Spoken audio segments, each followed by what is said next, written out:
ఈరోజు దేవుని వాగ్దానము మార్కు సువార్త 11వ అధ్యాయము 24వ వచనము.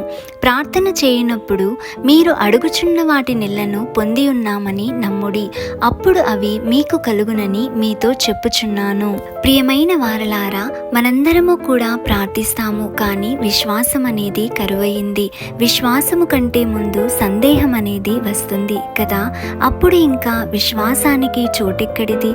మనము సందేహము లేకుండా అడిగితే కొండ సహితం ఎత్తబడి సముద్రంలో వేయబడుతుంది అని యేసయ్య చెప్తున్నారు. కానీ కొండను చూచినా, కొండలాంటి సమస్యలను చూసినా మనకు అలా అనిపించదు. కారణం ఏమిటంటే వాటిని చూస్తాము కానీ పరిష్కరించగల దేవుని శక్తిని గ్రహించలేకపోతున్నాము. ఒక్క విషయం ఆలోచించండి. ఎరుకో గోడలు ఎంతటి బలమైనవి, అవి కూలిపోలేదా? గొల్యాతు ఎంతటి బలాఢ్యుడు, కుప్పలా కూలిపోలేదా? కాబట్టి సమస్య ఎలాంటిదైనా కావచ్చు, పొందుకుంటాను అనే ఆశతో కాకుండా ప్రార్థిస్తున్నప్పుడే పొంది ఉన్నాను అనే విశ్వాసముతో, సందేహము లేకుండా ప్రార్థించగలిగితే మన సమస్య మన ముందు మోకరిల్లుతుంది. అయితే అలాంటి విశ్వాసాన్ని ఆచరణలో పెట్టడం మాటల్లో చెప్పినంత సులభం కాదు. సంపూర్ణంగా దేవునిపై ఆధారపడినప్పుడు మాత్రమే అది సాధ్యమవుతుంది.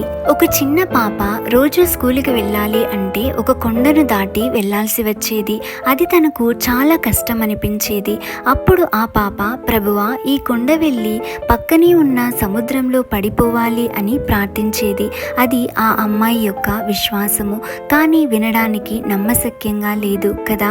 అయితే ఒకరోజు అటువైపుగా రోడ్డు వేయాలి అనుకున్న అధికారులు కొండ అడ్డుగా ఉందని దానిని చదును భూమిగా మార్చేస్తారు. ఆ రీతిగా ఆ పాప ప్రార్థనకి ప్రతిఫలాన్ని పొందుకున్నది. కాబట్టి మనకు అడ్డుగా ఉన్న ప్రతి బంధకాన్ని కూడా తీసివేస్తారు అనే విశ్వాసాన్ని మనము కలిగి ఉన్నట్లయితే మనము కూడా ప్రతిఫలాన్ని పొందుకునే వారముగా ఉంటాము.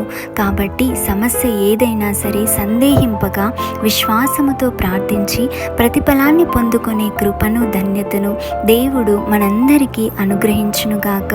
ఆమేన్.